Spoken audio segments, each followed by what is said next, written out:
Hey there guys, today I'm going to change the battery on my 2019 BP Mazda 3, and the reason why I'm changing it is it's already gone flat and the battery is only 6 months old. Apparently when Mazda shipped these remotes, the buttons were pushed down the whole time in transit, so they went flat. So I'm going to go ahead and change it now. Now all you need is a CR2032 battery and a couple of these small flathead screwdrivers. Now I'm always really careful when I do these because I don't want to break anything. Obviously it's expensive to replace if you do, and changing a battery is cheap, so be extra careful.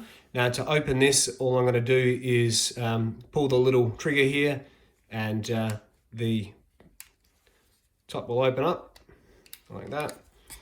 Now, next thing I'm going to do is get the small screwdriver, and just between these two little prongs here, you can see there's a gap. So I'm just going to put the screwdriver in there and just gently pry it open. And you can see no effort required. It just comes off easily there.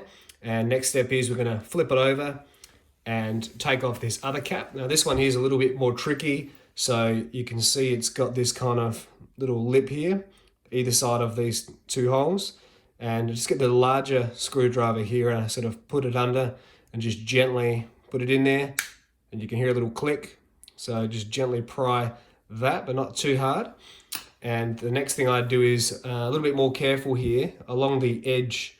You can see there's the metal here, so you want to be very careful, but I get this small screwdriver and just ever so gently pry it along the edge, and you can hear it click.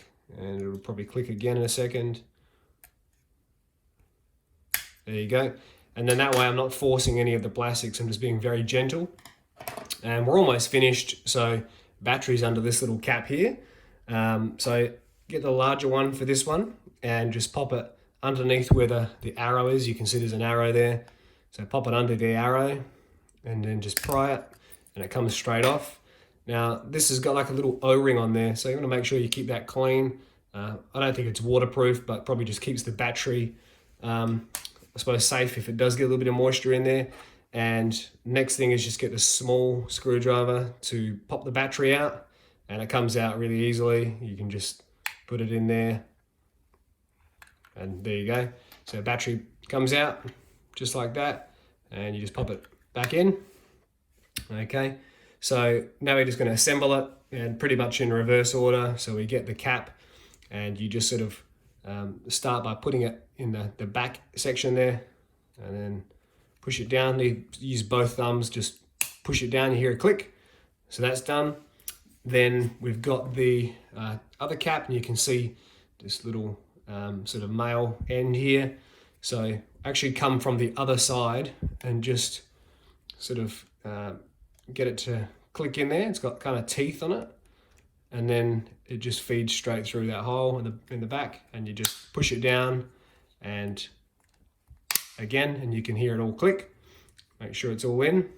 Then we're going to get this little back section here, and you can see where these two teeth are. You just basically get the two teeth and put them straight into there, and again just pops in, small click.